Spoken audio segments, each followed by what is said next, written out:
আসসালামু আলাইকুম শিক্ষার্থীবৃন্দ, তোমরা সবাই কেমন আছো? তোমাদের জন্য নিয়ে আসলাম সপ্তম শ্রেণী ষান্মাসিক সামষ্টিক মূল্যায়নের গণিত। এটা হচ্ছে প্রশ্নের উত্তর, এটা হচ্ছে প্রথম। তারপর হচ্ছে এই দেখো দ্বিতীয়, এটা হচ্ছে জোড়ায় কাজের নির্দেশনা। তারপর আরও অনেকটি পাঠে পাঠে আসবে, এটা হচ্ছে জোড়ায় কাজের নির্দেশনা, জোড়ায় কী কাজ করতে হবে সবগুলো উত্তর নিয়ে তোমাদের সাথে হাজির হব।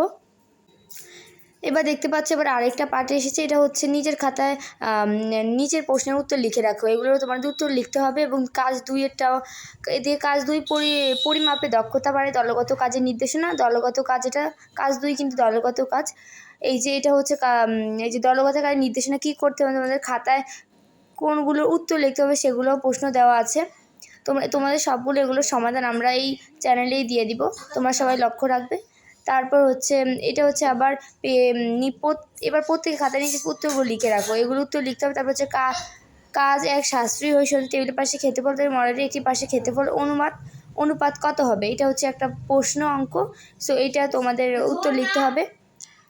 তারপর হচ্ছে কাজ 3, গাণিতিক সূত্র যাচাই করি। এই সূত্রগুলো হলো, যে সূত্রগুলো তোমাদের যাচাই করে এগুলোর অ্যান্সার লিখতে হবে।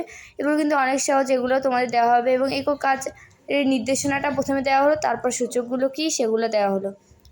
তোমরা সাথেই থাকবে, দিয়ে উত্তর প্রশ্ন সব কিছু দেওয়া হবে পুরো 100% সত্যি সহ। তোমরা অন্য কিছু না ঘেটে একদিকেই খেয়াল দিবা এবং এটাকেই পড়বা, তাহলে তোমরা ভালো ফলাফল করতে পারবা।